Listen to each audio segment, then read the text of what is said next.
Hello and welcome to another episode of One Fall WrestleCast Live. Tom and I are here with you today. We've got plenty of fun things to talk about, and my goal across the entirety of this show is to just piss Tom off. So if you're here, we'll see you on the other side.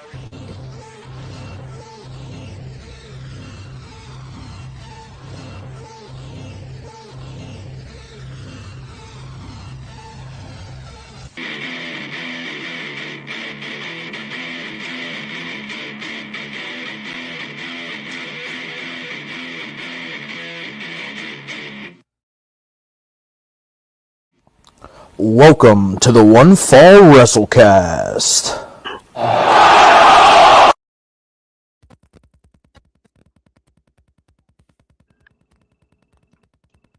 Cursed. Pissing me off this week. I mean, it's probably because you got like 6 text messages from me this week going, what the fuck, and sharing a link. Yeah. So, there were a few what the fuck moments. Half of them were SmackDown. Fucking SmackDown. Uh-oh, we got frozen Walter. He's unfrozen. He's moving. I'm glad we didn't go. What the fuck?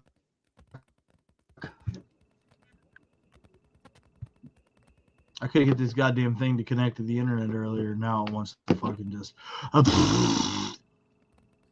It's loving it. It loves it.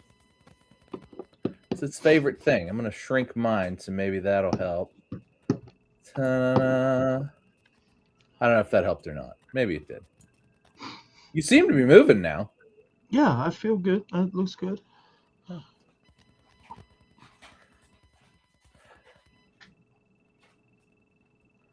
That was pretty good. That was pretty good Vogue there. Let your body groove. Strict pose. Exactly. Got my fuselage of water that's actually almost empty. Yeah, my cup is also almost empty. Be all right. So, how you doing? Hey, so it doesn't look like there's any future for Ronda Rousey in AEW, huh? Yeah. Shocking how that goes, huh? I feel like we said that. I feel like I said that. Like, it would be real dumb if AEW did something cool and then fucking never followed up on it ever again. That was 3 weeks ago, and here we are, and nobody expects to ever see Ronda Rousey in AEW ever again. Nah, TK just said, she's not under contract, but she's welcome here anytime. Oh, okay. So we'll just get a moment out of it, and never again. It's not important. Yeah. I mean, this is the problem with AEW, right? Is that they do something and it's like, oh, and then it gets, you get a minute of it, right? And it's all over. Ronda Rousey was on AEW Revolution. Oh my God. Can you believe Ronda was there? Does this mean Ronda's going to AEW? You get the internet. Half the time, nobody talks about AEW because it's like, it's not nobody watches. Show gets like 500,000 views a week, maybe. It's the same 500,000 people for both shows, even less for Saturday. And, I try to watch the show. I watch the shows almost every week, every other week, maybe. This week, like every other, there's a cool segment here and there, but like there's maybe 2 good segments, and in a 2-hour show that takes up maybe 15 minutes. Those segments don't go anywhere.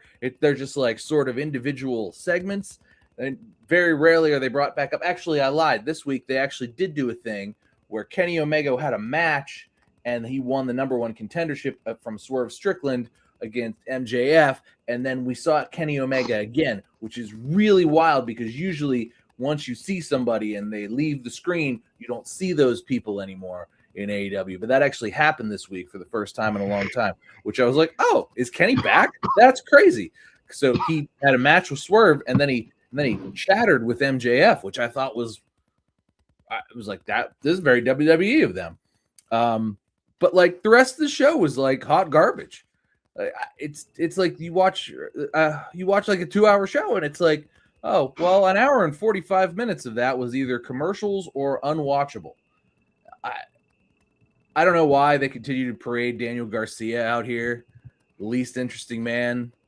Yeah, he's in the Death Riders now, as if he wasn't a void of charisma enough. They had to stand him next to Wheeler Yuta and John Moxley.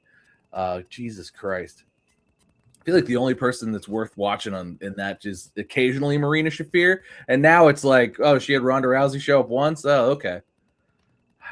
I don't know, man. It's seems like a bad place to be. The Death Riders? Yeah. Well, I mean AEW, if we're being honest. Oh, you down on it again, huh? I mean, I've been trying hard to watch it, but like every time they like build up and Revolution was good, and then it was just and it's been bullshit every week. Every week it sucks. They're like Well, two they got to get ready to build up to that one pay-per-view so it can crash and burn immediately after the fact. Yeah. They got it's either next week or the week after, whatever their next pay-per-view is, right? Pretty close. Yeah, I think it's the week after. I think it's like the week before WrestleMania. Yeah. So it's yeah, no, it wouldn't be next week. Next week's Easter, so it'll be the week after Easter. They got hit with other bad news this week, but it was just it's so depressing because it's like, oh, we got Tommaso Ciampa and he's gotten to wrestle, but it's like, sometimes he's winning, sometimes he's losing. It's not a meaningful feud. He attacked what's his face, getting Froggy, but that hasn't gone anywhere yet. I don't know, man. Just all seems like they're holding it. They're waiting. But man, are their week-to-week shows suffering from it.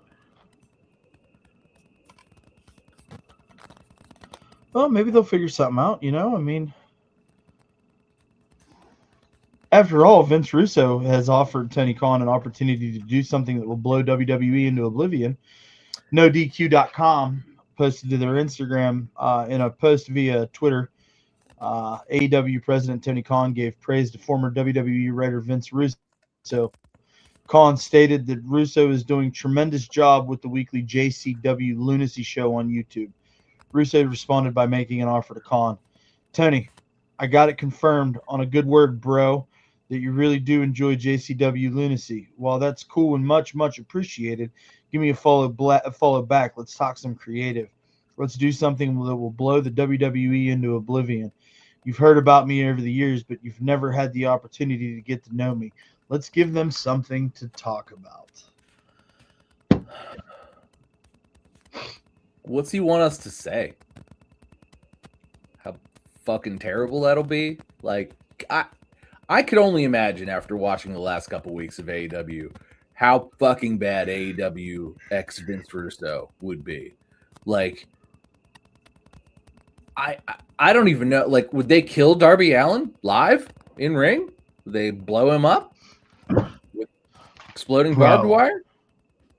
Bro.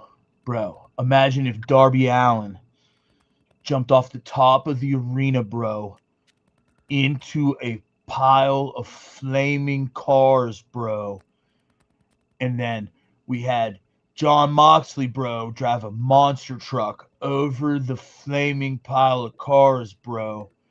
And then when you think Darby Allin's dead, bro, his hand pops out of the wreckage, bro. And John Moxley's like seen a ghost, bro. But then all of a sudden, out of nowhere, gotta hit him with the swerve. Bro. MJF repels off the side of the arena, okay, bro, with his big, brown, beautiful Burberry belt, bro, okay? Are you following, TK? TK, are you following me? Yeah, it sounds good. Sounds real good, Vince. Keep it up. I'm here for it, Vince. Go. Yeah. Hey. Did you ever watch Rampage? Remember when Rampage was on TV? Rampage, yeah? Yeah, Rampage. Rampage was the greatest show ever. Huh? Bro, I'm trying to tell you. I'm trying to pitch you a storyline, bro. I love that gimmick outlived Rampage.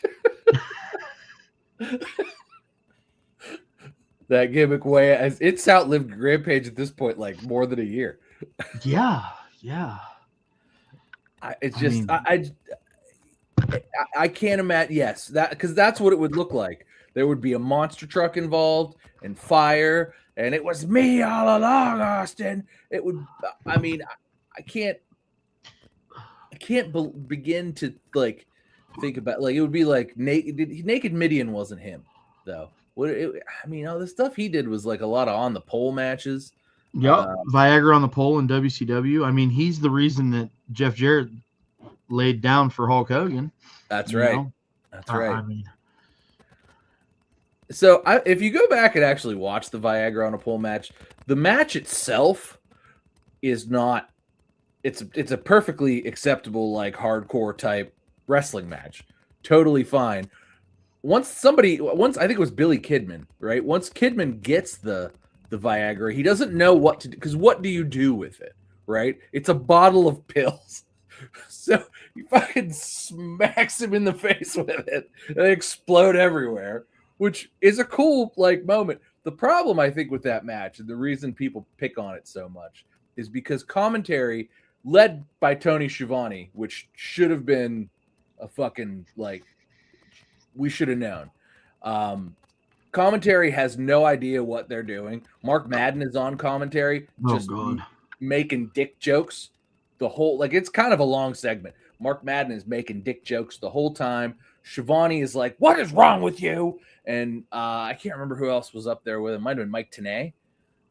Just silent, like ashamed that he's having to call the match. He like says it out loud a few times, and like Madden just ramps up the dick jokes. It's it's a fucking train wreck on commentary, but if you watch it on mute and you have no idea of the concept of what's going on, it's actually a decent match. But the rest, it's everything around it that's just fucking awful. So yeah, that's what I imagine. I imagine they bring a pole, a Viagra, Billy Kidman. What else? That was a Tori Wilson, right? Tori was involved in that storyline. I believe so. Yes. It was because who was it? What they named him something different, but what's his name couldn't get it up with Tori Wilson, and they made fun of him for it because that's what we did in the 90s. We made fun of people for having erectile dysfunction around hot women because that was a legitimate storyline. Oh, fuck, who was that? It was like Sergeant. I don't remember. But hold on. Okay, hold on. Viagra on a pole match was.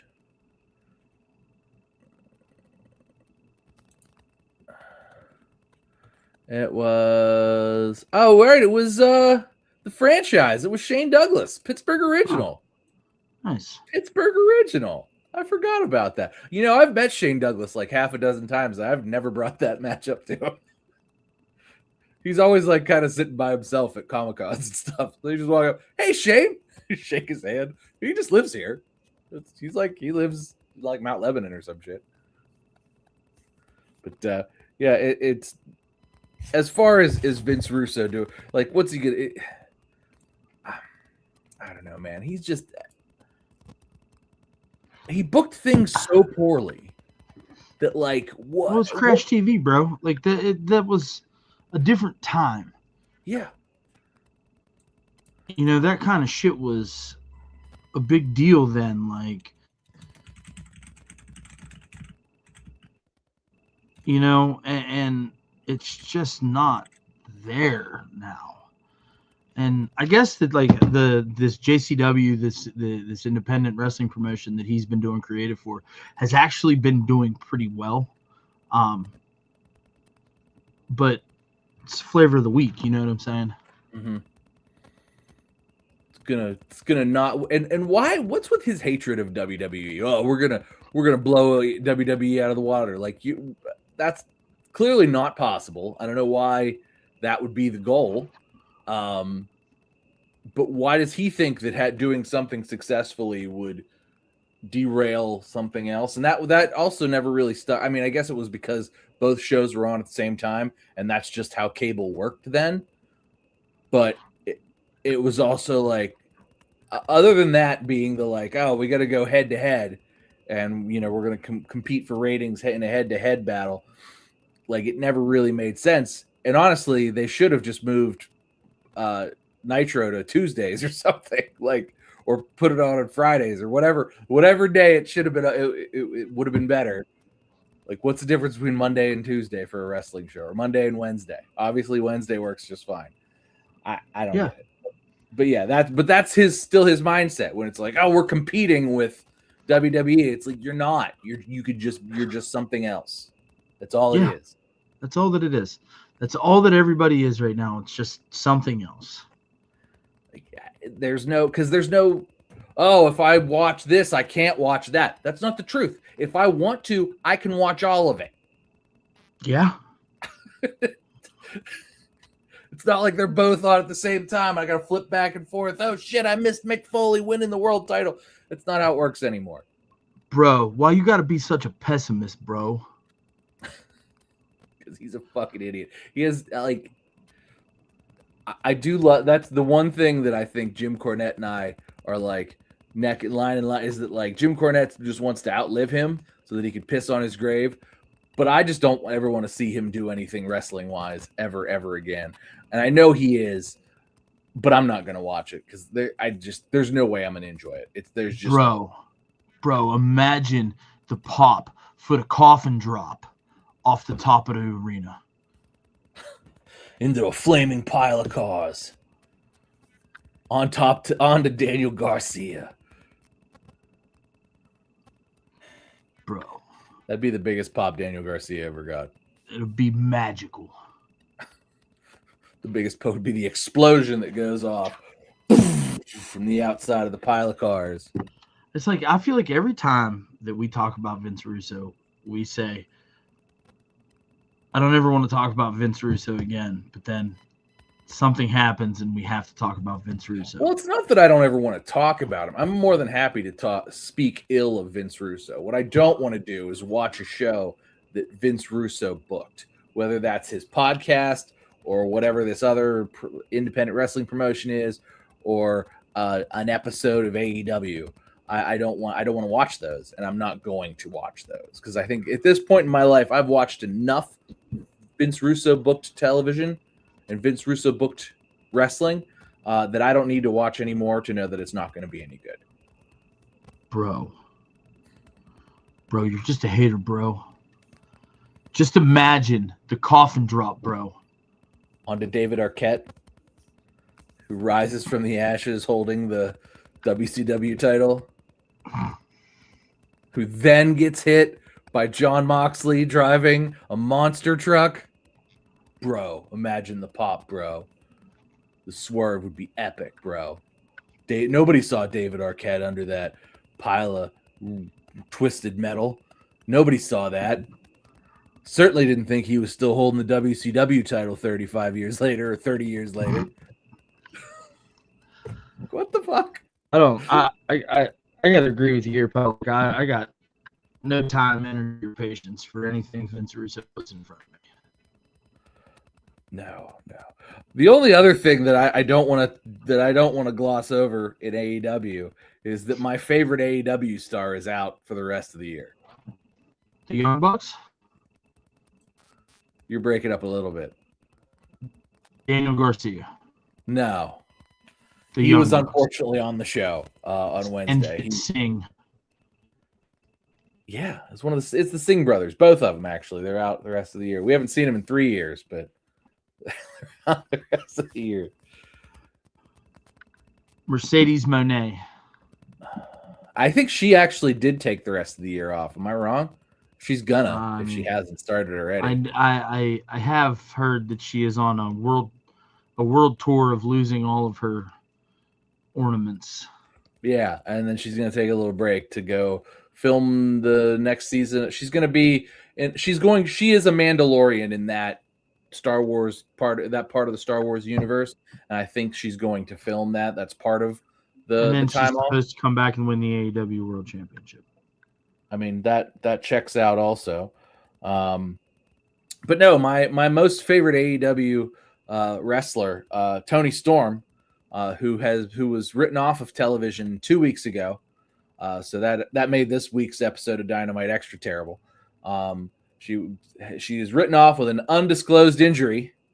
The internet seems to be speculating that the undisclosed injury will make her miss at least the rest of the year.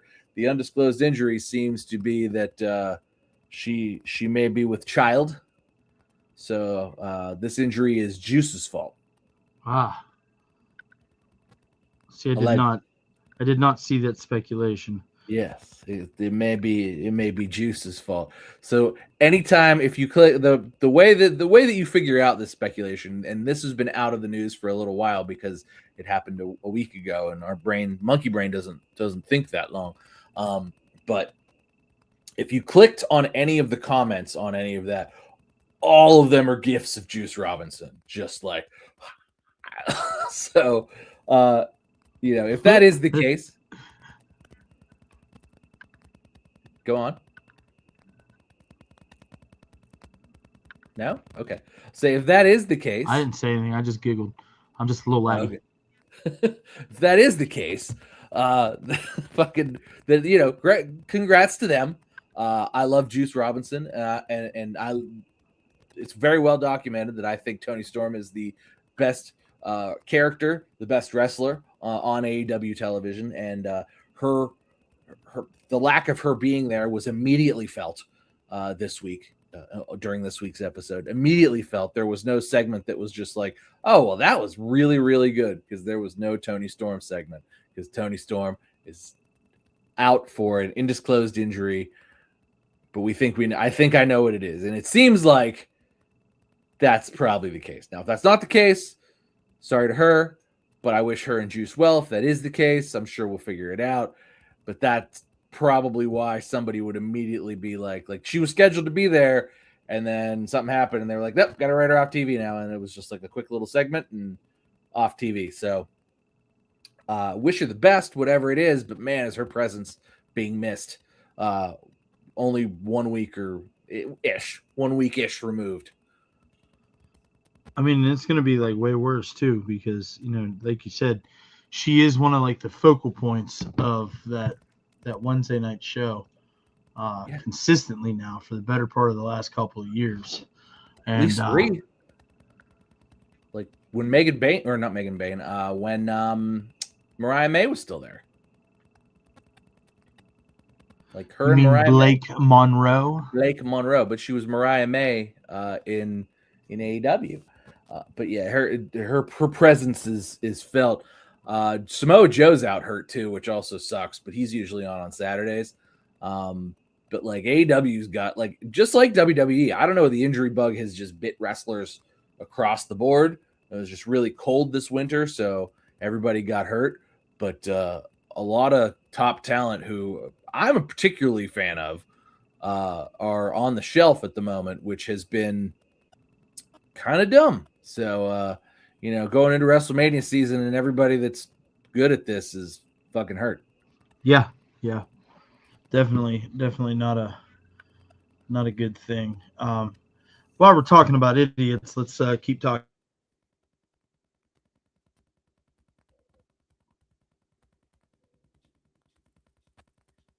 You froze. Are you done? Are you gone? Did you freeze away? Oh no, the frozenness. Talking about idiots, fucking. You're back. I'm back. Okay. Oh, I'm froze again. No, you're back. It was like time travel. Okay. Yeah. We'll keep the idiot train rolling. So a couple weeks ago, we talked about the coach saying that he heard that Bianca Belair was in fear of having her finger amputated. And then a couple of days ago this week, it was announced that she's training for her return. So what we're saying is the coach is an idiot, and he just says things, and he makes up a source. The source is him. He's the source. He's like, trust me, bro. His source is trust me, bro. He's the source. And yeah, it seems like she's training for her return. Man, it would be nice to see her at WrestleMania. Even if she doesn't have like an active role, but if she just comes out because this Jade Rhea match has been, or the build to this Jade Rhea match has been dog shit. the segment on Friday was real bad. And I think if they have a decent WrestleMania match and a decent WrestleMania moment, maybe if Bianca comes back, a returning Bianca Belair to confront Jade or confront them both, who knows? That would. Ooh, what if she was a heel?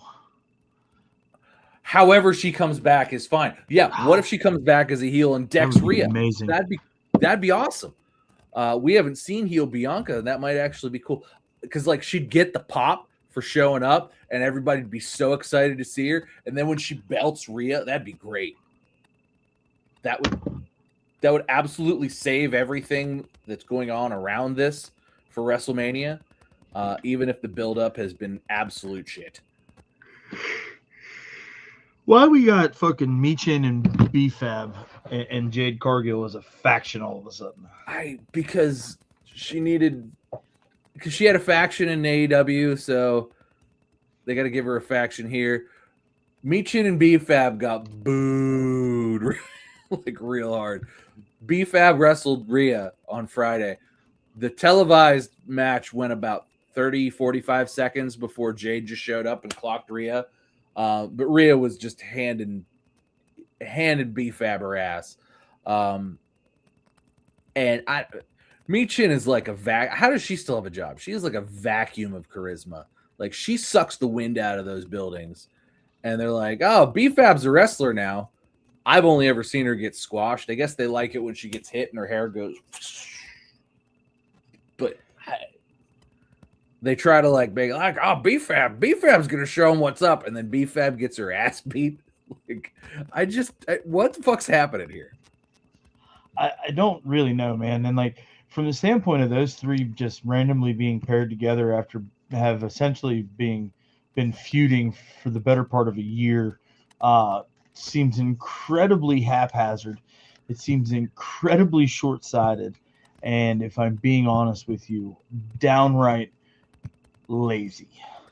It's like they needed people to lose to Rhea between now and WrestleMania, or needed people for Rhea to beat on. And they were like, where's our jobbers? B-Fab, Michin, you guys are the jobbers. You're with Jade now. You're going to job for her. And then that way it won't look so bad. You're just gonna eat it from Rhea. You beat her down a little bit, but you're going to eat it from her in matches, take pins within 30 seconds to a minute.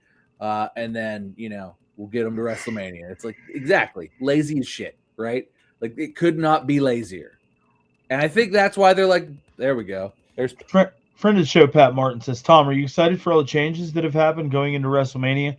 And what are you most excited for? The changes? The title changes? Because there was another one. I think he's talking about just changes in general. There's been a lot of direction changes. There's been a lot of personnel shifting, and people being thrown into roles that you might not necessarily expect them to be in. Just those type of overarching changes. No. So I've pretty much disliked a lot of these changes, especially the most recent ones. We just talked about B-Fab and Michin. That was awful. That's still awful. That will probably continue to be awful. I don't see anything containing B-Fab and Michin as a team or a duo to be any good ever.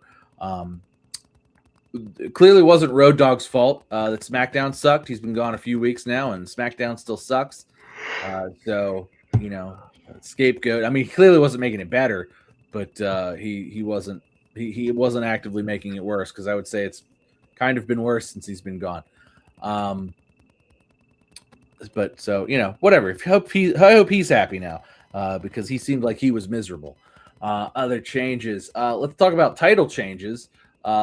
Quickly tonight, I was pretty certain the Usos were going to drop them tonight because it was a street fight and something with the brass knuckles, and it seems like they need the Usos with Roman, and they need to do that lazy bullshit B-Fab Michin thing with them, and Roman and CM Punk. So they got to be involved over there. So that can't be they can't be the tag champs in addition to, and build up a feud between other people. So they put it on the Vision, who is beefing with everybody, so that'll be a WrestleMania match. Other changes. I'm just trying to think. I mean, we'll see. I think they need some big swerves and some big returns at WrestleMania. WrestleMania kind of needs to be a new day, if you will.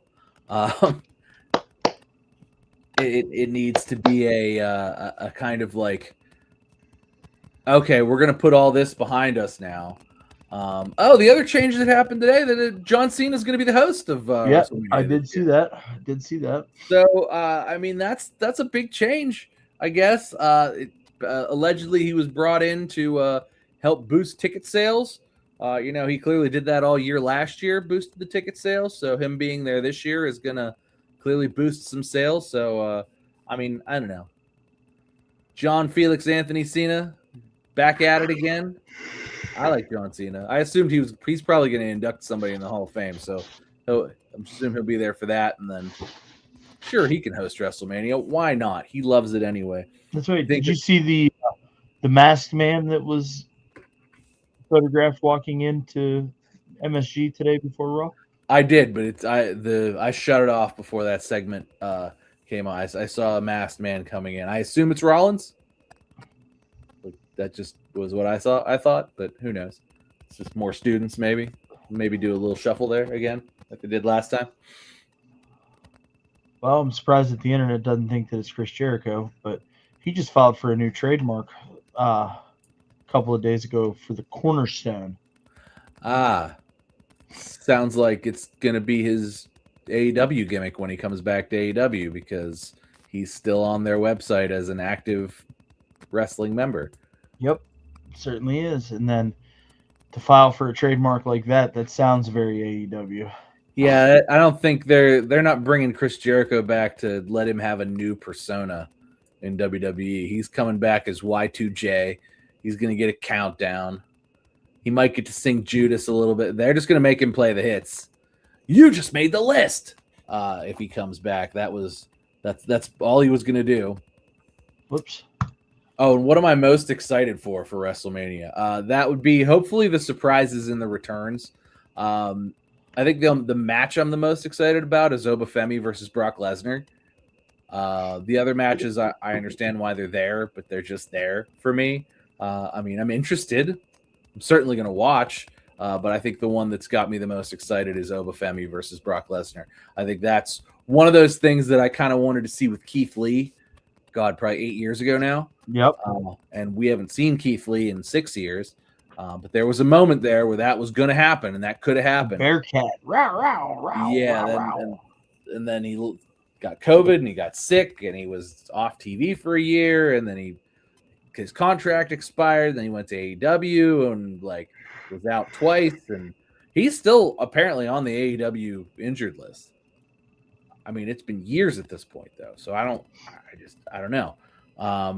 But yeah, I'm excited about Obafemi and Brock Lesnar. I think that's that to me is the match that they're pandering to me for. So I hope it gets to be as cool as I hope it's going to be. I mean, we're 100% getting ready to put the tag titles on the Botch Twins, right? On the belt, absolutely. I mean, unless I did hear that Brie Bella had a tweaked ankle today. So I don't know how true that is or how serious it is. They showed a replay of last week. This is when I shut it off. Is when it was Bailey versus Bailey and Lyra versus Lash Legend and Nia Jax, and So I assume that match ended in some kind of disqualification that's going to end up in an 8-woman tag match at WrestleMania just to get everybody on the card. And yeah, probably put it on the Bellas because they've never held it, and they're oh, we changed the industry. Oh, I'm sorry. Did I put you to sleep talking about women's tag wrestling? No, just talking about the Bella Twins. Nap time for you nap. Can look, but you can't touch. Wait, that has words? Can't wrestle, but we come to work because we want to get fucking paid. I mean, like I said, Brie already twisted her ankle. So I don't know. Put her up over there with Chelsea Green and Jordan Grace. Busted ankle triplets. Although I think Jordan's coming back, if she's not back already. Yeah, because she's been posting on Instagram without a boot and just wandering around. What did you think about The Undertaker putting Chelsea Green over last week on his podcast? I don't think that's the first time that he has, but yeah, I think that's good. I like The Undertaker putting Chelsea Green over. I think that she's a great character. I think that what she does, I think that her role, particularly in the women's side of things, is important because like nobody really does what she does in the women's division, and like a lot of the times the women's division stuff gets a little stale. Oh, they were best friends. How could she turn on her best friend? But like with Chelsea Green, it's not like that. Like she's a character. She plays the character very well. And she's not like an overly annoying character, you know? She's not like the Iconics. Okay, Ashley. Iconics. Right, but she's not that like Iconics level of annoying, which I always thought was funny, but I understand there were people that thought it was too much. I think she's the right amount. And I love when she goes in and Karen's Pierce. Like it's one of my favorite things. Or Nick Aldis, because now it's Nick Aldis. But it's literally like Chelsea Green segments are like they're not quite Tony Storm segments, but they rank up there. They live in the same building. Same zip code. Yeah. Uh-oh. Uh-oh. Well, it's been, I don't know, 1,643 days since we've mentioned this man's name on this show. Hasn't been a day too long either. Joey Janela recently did an interview. The Sandman, right? Yes, the Sandman podcast. And he seems to be thriving on the independent scene.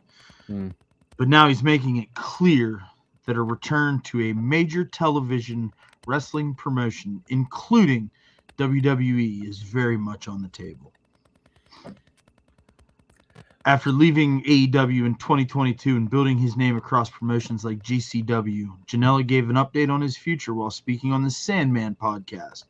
And he didn't shut the door on any major company. When asked directly about where he'd go if he wanted to get back on television, Janela pointed out that AEW is an easy option due to his personal ties, but quickly made it clear WWE is still very much in his sights. I mean, Megan's in AEW, so I could go there. But WWE was always a goal. I don't know if it's attainable at this point, but who knows? With the way things have been going, it's been up and up and up. So I need to point out that Joey Janela at this point has dated like the hottest women in wrestling somehow while looking like a dork. Like he was with Penelope Ford. They did a whole AEW angle about that. That was like the only angle he got in AEW was how he used to date Penelope Ford. And now he's with Megan Bayne, which is like, first of all, how old? This motherfucker's like 36 years old. Now, yeah. How old's Megan Bayne? I'm not sure. Which was like the first thing I thought. I was like, wait, how old is she? How old is he? Megan Bayne. 27. All right, so he's like 9 years her senior. I guess that's whatever. But is he that old? How old is Joey Janela? I think he's like 36 or 37. 1989. He's 36. Yeah, he's 36. All right, that's fine. But like, so he's there. Like, I don't know. Anyway, that's number one. Dude clearly has some game because he dates the hottest wrestlers who are wrestling. But second of all, friend of the show, Pat Martin, says Joey Janela sucks. He does. Joey Janela does suck. Everything he does fucking sucks. I've never seen him do something that doesn't fucking suck. Even when somebody's like, "Oh, dude, did you see this Joey Janela clip?" It sucks every time. Anytime. Oh, bro, Joey Janela set his fucking foot on fire, bro, and then he tried to crescent kicked the fuck out of somebody, bro. And then they tried to fire extinguish his foot, and like it was so engulfed in flames that even the fire extinguisher didn't work. No, remember, he didn't want to do the fire extinguisher because it made him break out in a rash. So he was trying to pour half bottles of water on it. They weren't even full bottle. Somebody had to like bring out new bottles of water while his foot was still on fire. Which was, that was, I mean, I understand that, like, I'm going to kick somebody while my foot's on fire. Like your Street Fighter, it doesn't look like that in real life. It literally looked stupid because it was like he tried to do it and he was like, "Ah, fuck, damn it!" It looked like his foot was on fire, which it was. It was more hilarious than anything else, and it was supposed to be serious, or at least semi. It wasn't supposed to incite laughter. We'll put it that way. We weren't supposed to laugh at Joey Janela, although we often end up laughing at Joey Janela when he gets hit by like things made of. Remember when he was fighting Kenny Omega in like some kind of like food fight match or something? Yeah, yep. And they got the steel trays out, but they were clearly just like he got beat with one of those like aluminum. Yeah, they were like aluminum foil. Aluminum foil like catering pans. Yeah. Like he had to sell the aluminum. But Aunt Sally brings her famous potato salad to the barbecue in. Yeah, he had to sell one of those like it was a fucking chair shot. But it was very clearly an aluminum pan. Anyway, the title of this article makes it seem more like that Joey Janela has a pending deal with WWE and the Joey. Well, that's ringside news for you. Yeah. So, but the actuality of it is, I'd love to be back on TV. You know, Megan's in AEW. I could go. That's easy. I could go there. Like he's just got a deal hanging out there. Well, he also goes on to say, back in 2018, before AEW signed me, there was a chance I was going to WWE. A chance. I was one of the top guys in Evolve, and everybody from Evolve at that time went to WWE. That's what Gabe kept telling me. Gabe Sapolsky, I'm assuming. Yeah. So if I didn't blow out my knee and have Tony Khan sign me while I was injured after All In, who knows? I could have ended up there earlier. But who knows how that would have turned out? Probably the same fucking way that your AEW run turned out. Bad. Yeah. Bad. He might have got into from Evolve because that was like the feeder system at the time to like NXT and 205 Live, which I think 205 Live still exists. Yeah, they definitely still existed in 2018. Or no, is Evolve what 205 Live turned into? Yes, that's what it was. So yeah, they'd have had to like push him into NXT. They had to push him into the goddamn weight room.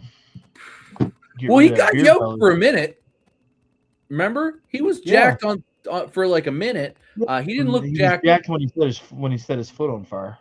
Yeah, but he didn't look jacked lately. I don't know. He had a bunch of clothes. He looked homeless in this interview. If you watched it, because you sent me the link and I watched it. I'm like, why does bro look like he lives in a car? Like what's because happening? Some cigarette smoking angel swooped in from heaven and helped him get his home back on the road. That's right. Yeah, it looks like he lives in a car. But yeah, he looked shitty. I don't know, man. I think WWE's gonna hire me. Okay, yeah, maybe they're gonna hire me too. What the fuck? Oh, I could go to AEW. Megan's there. Like, great. Why would you need to be there? I don't know, man. The less I have to see Joey Janela on TV, the better. But every time he pops up, I can't help but think about how often we just used to be like, oh my God, this fucking guy. And it's still the same. And maybe that's his gimmick. Maybe his gimmick is purely to get me to be like, God, this fucking guy, every time he opens his mouth and shows up. I love that the article was like, oh, after he built himself up in GCW, and it's like, built himself up. He was on TV, and then he was never seen again. Like, 10 people that watch GCW, and we're not one of them. And all the other independents, which are mostly shows he puts on just based on, hey, I'm Joey Janela. And he gets, some buddies to headline, and then he pays everybody $5, and somebody has to help him start his car when he leaves. So Push it down the hill so that he can bump start it, pop the clutch and bump start it. Exactly. He's still driving a 1994 standard automatic Honda Civic, or standard Honda Civic. I just can't talk anymore. I mean, I would love a 97 Honda Civic. I said 94. Oh. I know you would. Everybody needs a 96 or a 97. I'm pretty sure 100% of those cars are still on the road. 99 Honda Civic SI two-door would be like. It was pretty. I didn't know anybody that had one, at least, because you knew a lot of kids that had Civics, right? Like Yes. Every third kid had a Honda Civic. I had a Toyota Camry, but every third kid had a Honda Civic. And every one of those kids with the Honda Civic put the little exhaust thing on the back. You think Joey Janela's has the exhaust on it? No, it definitely doesn't have a muffler at all. There's no muffler at all. So it's just loud because it's missing a muffler entirely. This fucking guy, I guess it's being on the Sandman's podcast is one of the lower tier podcasts, which makes sense. There he is, friend of the show, Pat Martin, B16 Turbo. But I just putting him on Sandman's fine. But I'm coming back, guys. I'm gonna be on TV soon. Me and Tony Schiavone, we talk every day. Schiavone's gonna say, "Oh, this young definitely Janela." Got to be the electric blue color. Oh yeah, they come in other colors than that. Yeah, the SIs do, but I wouldn't want a different color than that. No, That's the only color. I get picked on because I want wild color cars, and Ashley does not.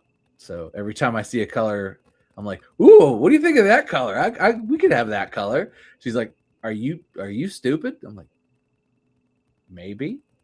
I mean, I drive a purple car. I can't. That's why it's cool. I had that light blue Mustang for a few years. I like that. I had a burnt orange Escape when the kids needed those big car seats. I'll go with wild colors. I do like a forest green. I think that would be cool. Yeah. Electric blue, of course. I've had I can't remember what they called it, a cobalt blue. I had a Fusion that was a cobalt blue that I liked a lot. I could dig a blue. My Dodge Neon was brilliant blue. It was brilliant blue. That was a good color. Love that little shit box with the yellow splash pattern on the side. Those things were. Everybody had one. There were that was, if you didn't have a Honda Civic, every second kid had Dodge Neon. Yeah. I remember riding in several of them, being like, these things move, they go places. They were as basic as they come. Yep. But, I mean, that's what you needed as a kid, because they got incredible gas mileage. Miss my little Neon. Yeah. I don't think any of them run anymore. I saw one a couple weeks ago, actually. Really? Yep, with the old bubble eyes. That's a one of one. That's a. I about broke my neck and crashed the Jeep. It's like, holy shit! Was that a Dodge Neon? Like a '90s era one too. It wasn't even like the 2000s era. Yeah, them solid 1998 Dodge Neons. Not a lot of those left on the road. That's for sure. I don't know that a lot of those made it 5 years after coming off the assembly line. Friend of the show, Pat Martin, says my favorite car was a 1991 Geostorm. It had a Mitsubishi engine. I think would whoop all the Hondas on the road. Like present day Hondas on the road, or like it at that point in time. At that point in time, yeah. He's also completely full of shit, because you could turn those Honda motors, like in the basic little 4-door grocery getter fucking Honda Civic, into like 600 fucking wheel horsepower with like a turbocharger and an exhaust manifold. Like, And plenty of people did. Yeah. Plenty. They wandered into their local Advanced Auto Parts. Excuse me, sir.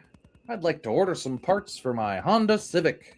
They didn't even shut that page. They left that page, the Honda Civic page, that was open because it was the 90s still, so you needed to order them from a catalog.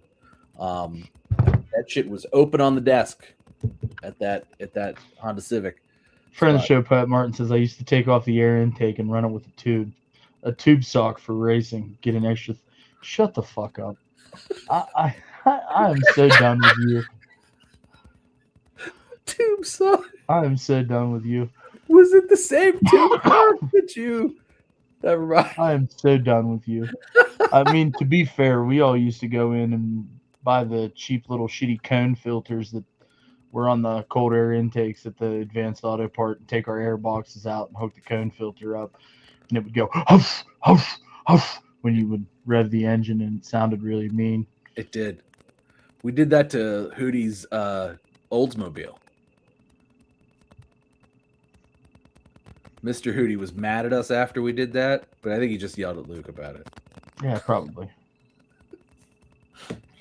That sounds about par for the course. Yeah, that was par for the. He was mad. It wasn't my fault. It wasn't my idea. It was Luke's idea.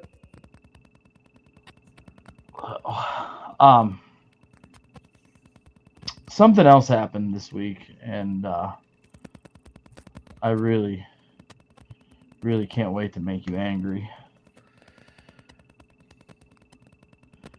Sami Zayn pinned Carmelo Hayes in Pittsburgh on SmackDown for the United States Championship. After some interference by three weeks removed from WrestleMania. Fucking Sammy Hogan.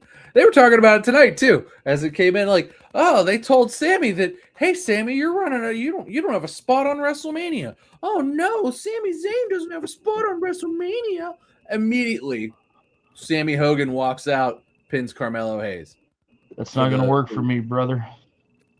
Like, what the fuck even was that? Like, if that wasn't a heel move, if that wasn't like, homie should have got booed out of that building, and he didn't. They cheered. Some of them. It wasn't the loudest pop I've ever heard. They might have been cheering for Trick. In fact, I would have. If we were in attendance, I would have booed that. Yeah, I booed it from here. I booed it at home. Boo! What the, like? I knew it too. As soon as they had that little conversation, like, oh, you don't have a spot on WrestleMania. I'm like, well, Sammy's going over on this match. It's for a title. They wouldn't have said that otherwise. Sure enough. I mean, it makes a lot of sense from the standpoint of that Trick Williams is over like a motherfucker, right? And like, they're gonna put the belt on Trick at WrestleMania. It makes a lot of sense from that standpoint. Yeah. And I think Trick's a guy that you could put a belt on right away and it makes sense. You know what I mean? Like, you don't need him to like climb the ladder or do anything. Like, he was over as hell in NXT, putting on really good matches, main event in every pay-per-view. You could put that U.S. title on him and be like, go, have a great U.S. title run. And, you know, that have a banger with Carmelo Hayes, have a banger with Ilya Dragunov. You know, I'm sure he and Sami Zayn will have a great match at WrestleMania. Maybe it'll be a triple threat. Who knows? But I just don't see why we got to put the belt on Sammy right now. Like, it just doesn't make sense. It is such a heel move. Just like a back office heel move. Like, fuck Sami Zayn. His character sucks. Like, the ultimate underdog that just beats the underdog before going to WrestleMania every fucking year. It happened last year too. He beat what did he beat? Ilya Dragunov last year? No, I don't remember what happened last year. Ilya wasn't back yet, but he beat somebody right before, and then before that, when he went to WrestleMania, he beat Karrion Kross clean. Sent him packing. Are you complaining about that? No, but I'm just saying it's like it's recurring now. He's done it now several times. And then it happened again.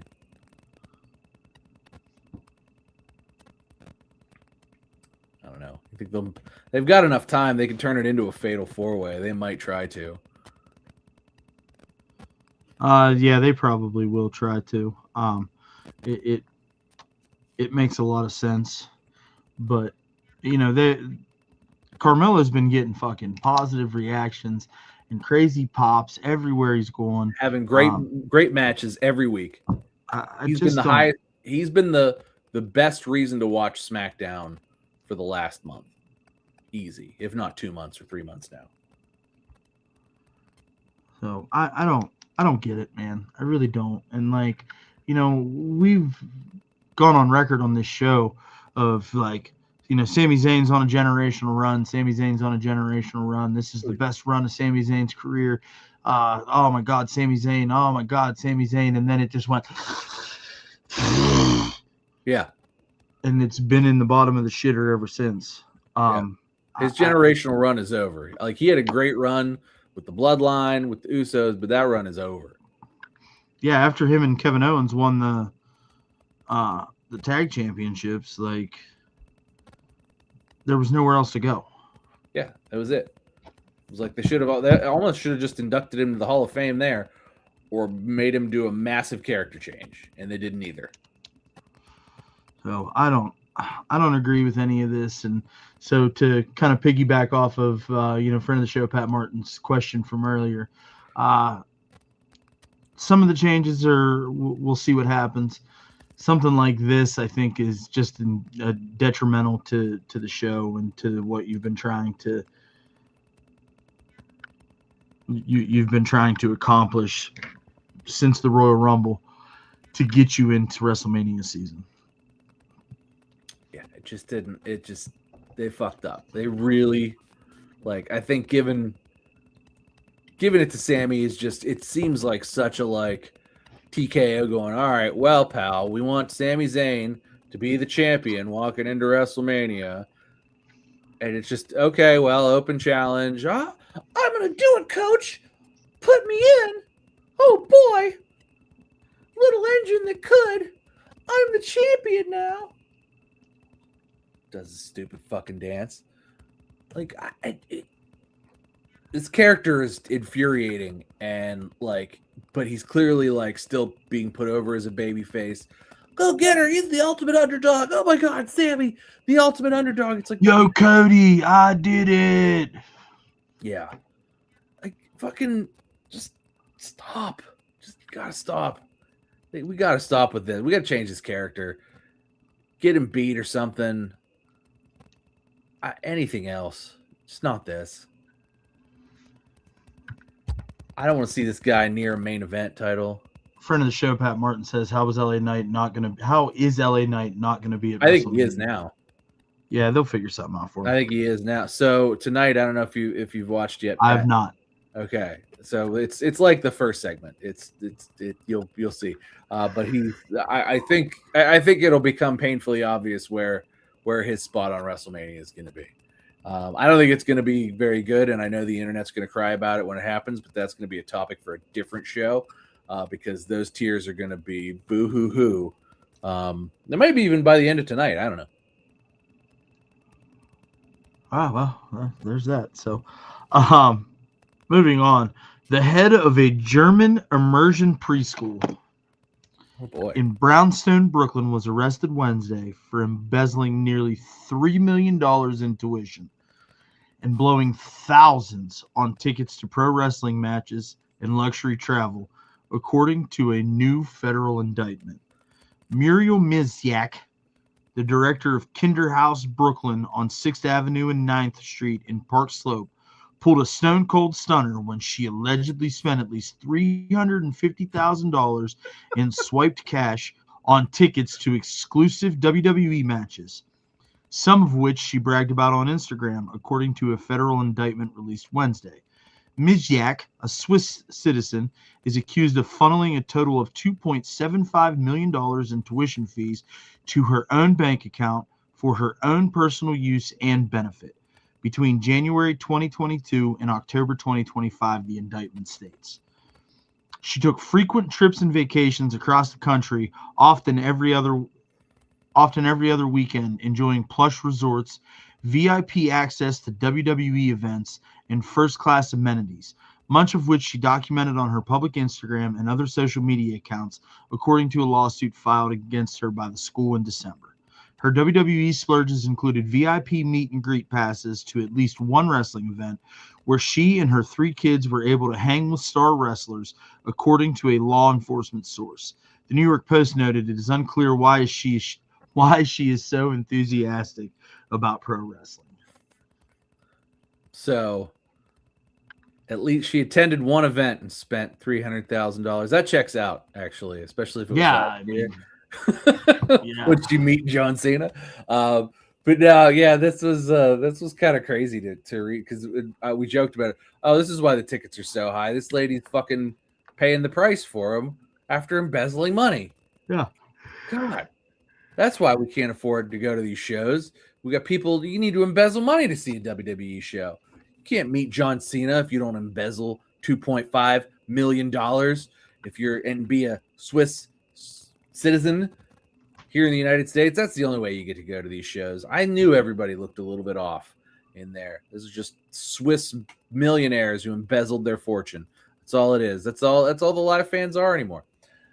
Actually, though, the SmackDown in Pittsburgh, I did look the day before. We ended up having too much to do, but I did look Friday morning to see, all right, what do these cost? And you could be on the floor for $120. That makes sense. That adds up.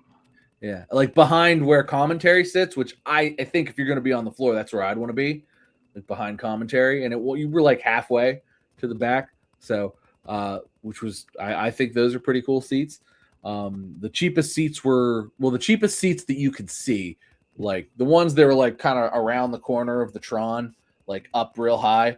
Those ones were $41, but the cheapest ones where you could like see and like be in a decent spot just on the upper bowl were like $47 or $52, depending on where you ended up being, which seems to me like not Road to WrestleMania prices. Those seem to me like 2018 prices, if I'm being honest. 40 bucks. They've priced themselves out of the market, bro. Yeah. I mean, now they're trying to price some fans back in.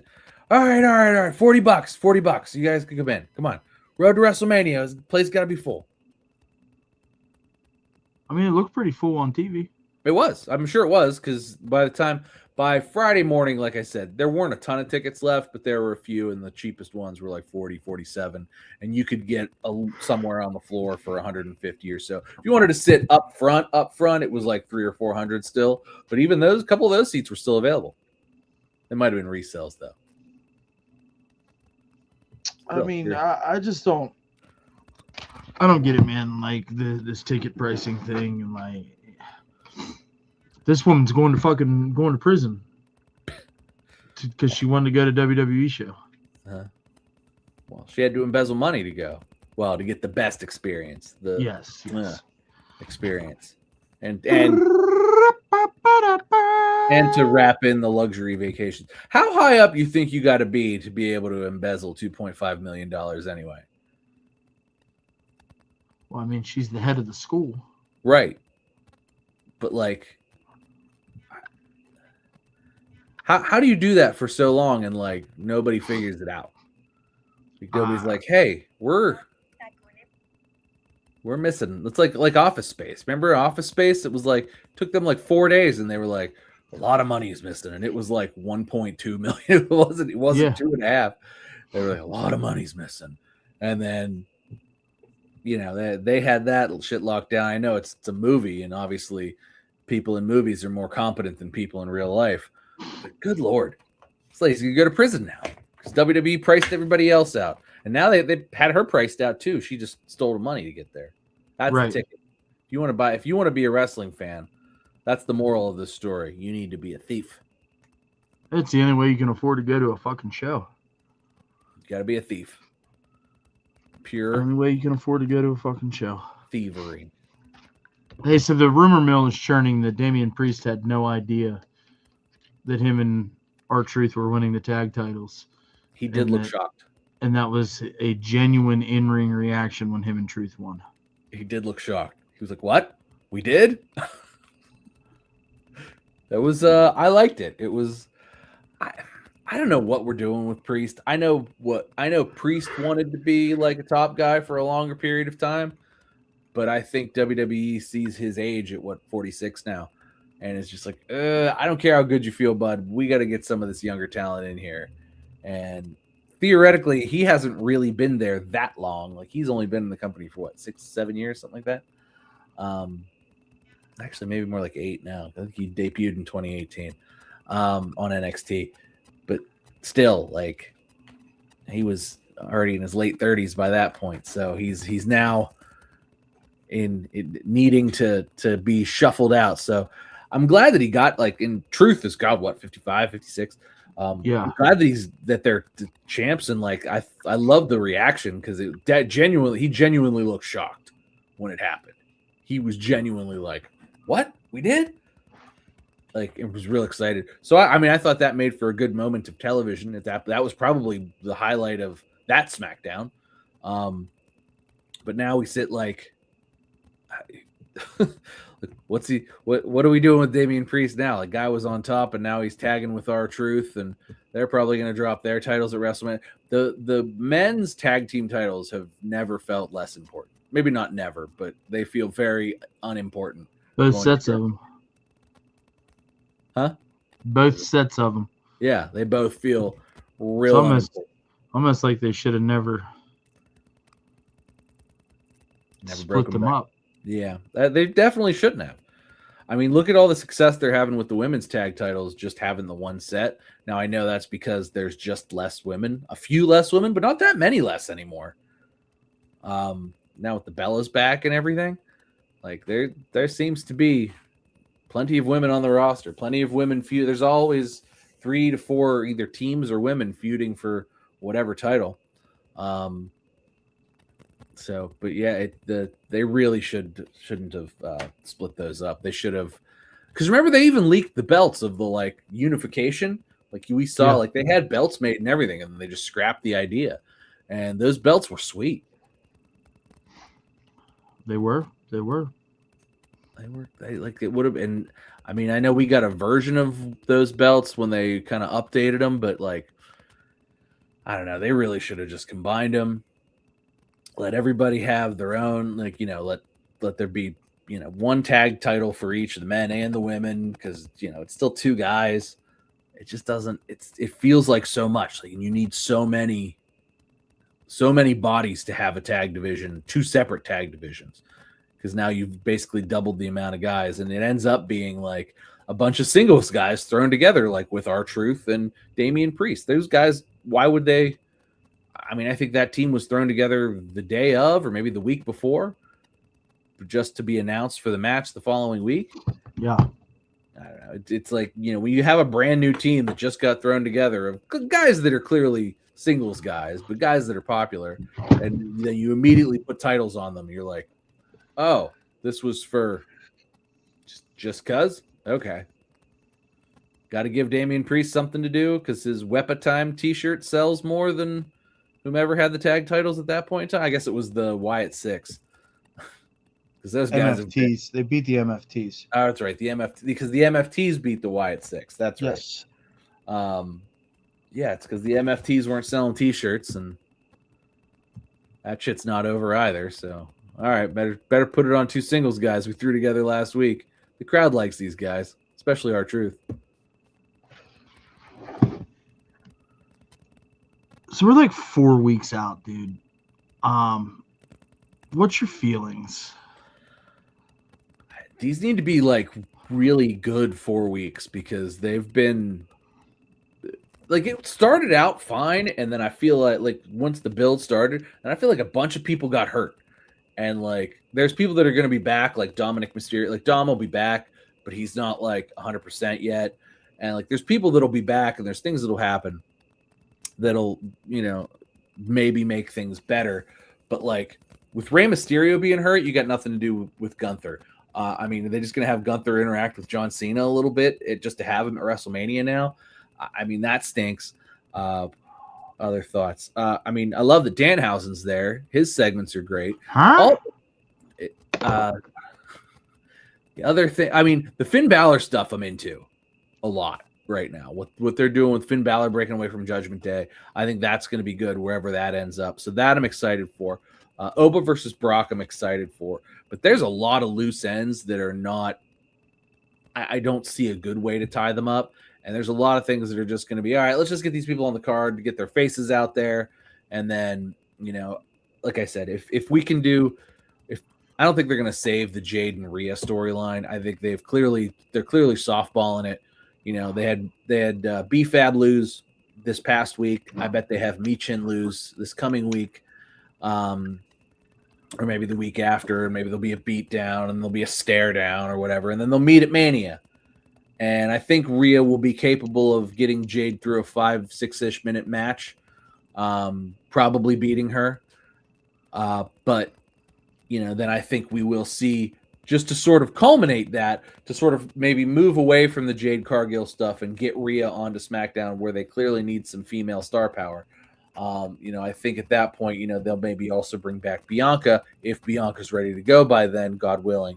Or maybe that's probably what they're hoping for, is to have Bianca show up at the end of that and that be the WrestleMania moment when Bianca shows up, not so much everything leading up to and that match, because I don't think they have any faith in that match, which is why they're just kind of. I don't have any faith in that match. Yeah, and I think they've placed all their faith for that segment in Bianca Belair return. I think that a lot of things need to happen. There's some celebrity stuff happening. Kit Wilson and Jelly Roll, which I don't mind Jelly Roll. I know a lot of people hate it. The guy's clearly a fan.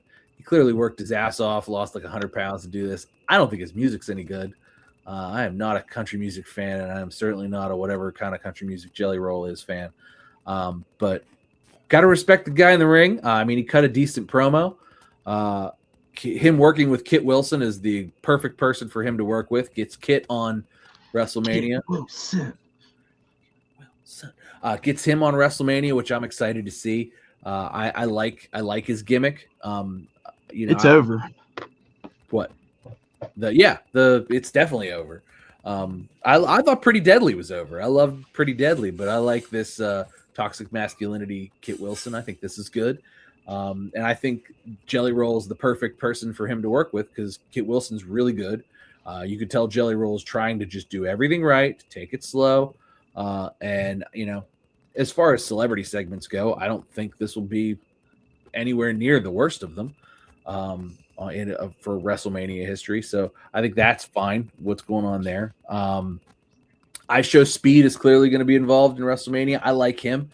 He got killed at the Royal Rumble a couple years ago, if you remember. I think it was not this past one, but the one before. It was 20. It was 25. Yeah, 25. Just Braun Breaker ripped him in half. That was great. So I don't mind him being there. He seems to be a fan, and he shows up, which I also like. What else? It seems like the Cody stuff is. Who's on the phone? The Cody stuff has been tough. Who's on the phone? Who's what? Randy Orton keep talking to? I don't know. Like who?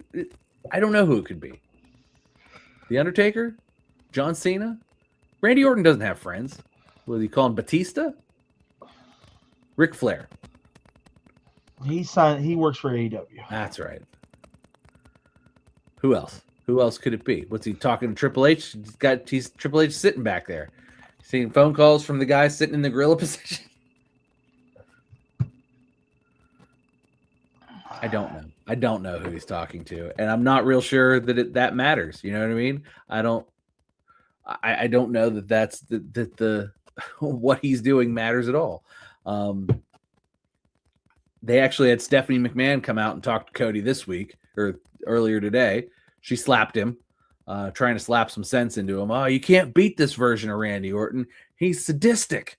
And it's like, I don't know where that's going. I don't know where Cody's going. It'll be fine. I'm excited to see Randy versus Cody. I think this will be a good match. I don't think this build has been sensical, but, it is what it is. Punk and Roman, I think I don't hate it as much as the internet does. I think that's been fine. I think that's a money match for sure. It's definitely being hyped up as a big deal. I think Roman's doing a good job. I think Punk does an okay job coming in and out, but I also think Punk's going to lose, right? Like Punk doesn't walk out of WrestleMania as the champ. He can't. There's no way. So yeah. What else am I missing? Oh, Liv Morgan's going to be good. Liv versus Stephanie is going to be good. That's sort of been that's been like low key awesome, and I think that's going to be really good. Whatever happens with Becky in the Intercontinental title, and that'll be fine. That'll just be kind of a run back. Hopefully they add somebody else to that too. Maybe that happens tonight. I don't know. And I think, am I missing anybody? I don't think I'm missing anybody. I think that's everything that's been announced or been at least thought about. I don't know. You missing anybody? I got really bad cramp in my leg, bro. No, he's dying. Gotta let it out. Just gotta think positive thoughts. No? Think negative thoughts? You need a... I used to have a massage gun. I don't know what happened to it. If I had it, I'd hand it to you. Well... Yeah. Here. Wrong way. Here. There you go. It didn't work. Which is... I don't know, man. This shit's a nightmare right now, as far as I'm concerned. And a lot of it is. I hope that over the next 4 weeks that we find a little bit of fire. Like I said, I think there's been a few things that have been good. I think they can be built more. I think they're trying to focus on the stuff that's a mess right now and trying to like fix it on live television, and that it just kind of makes it feel like more like a mess. Especially Sammy winning the title, that felt like a ooh, who called that? That was not good. So I hope that it becomes a thing, but I hope we find some fire, but I don't know. Some of this stuff, I don't know that it can be saved. This Sami Zayn shit might just suck. Entirely possible. Yeah, I think it's definitely gonna suck. So, you got anything else pressing, bud? Not that I can think of. What do you got? I don't think I've got anything. All right. I think that the only thing that we've got left is the world famous One Fall WrestleCast match of the week.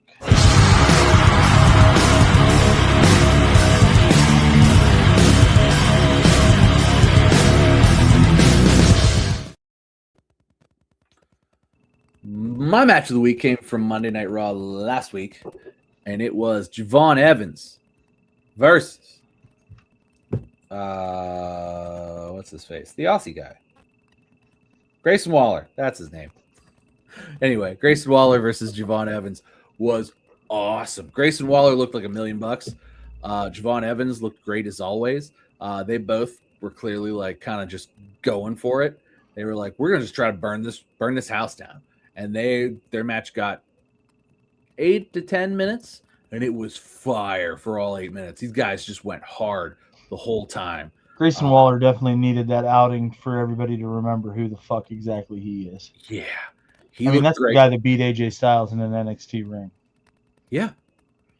I mean, he had a great match. So did Javon. I thought that was great. Honestly, I don't hate Grayson Waller with the New Day. I thought it was pretty good this whole time. It's just all seemed very back burner, third tier stuff. But man, that was a good match. Kofi was out there with him too.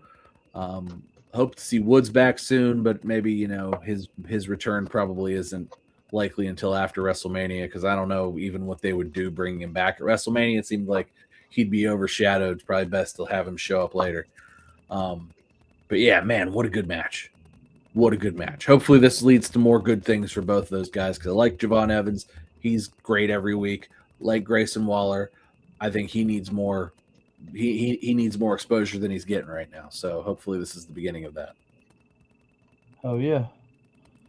My match of the week was Sami Zayn versus Carmelo Hayes. You motherfucker. It was a good match, but That was fucking horse shit. I hated the finish. When it All right, had, well, yeah. I don't know, dude. It just discombobulation. Should put it back on Ilya Dragunov if you're going to do that. I agree. All right, well, if you're still hanging out with us, man, we appreciate you. Go ahead and hit that thumbs up button. Maybe even consider subscribing. We would greatly appreciate it. You can check us out over on Twitter and Instagram at @1_FallWC. That's ONE. And as always, thanks for hanging out. It's all love. We'll catch you next week. One Fall WrestleCast. This motherfucker said used to put a tube sock on there and get 30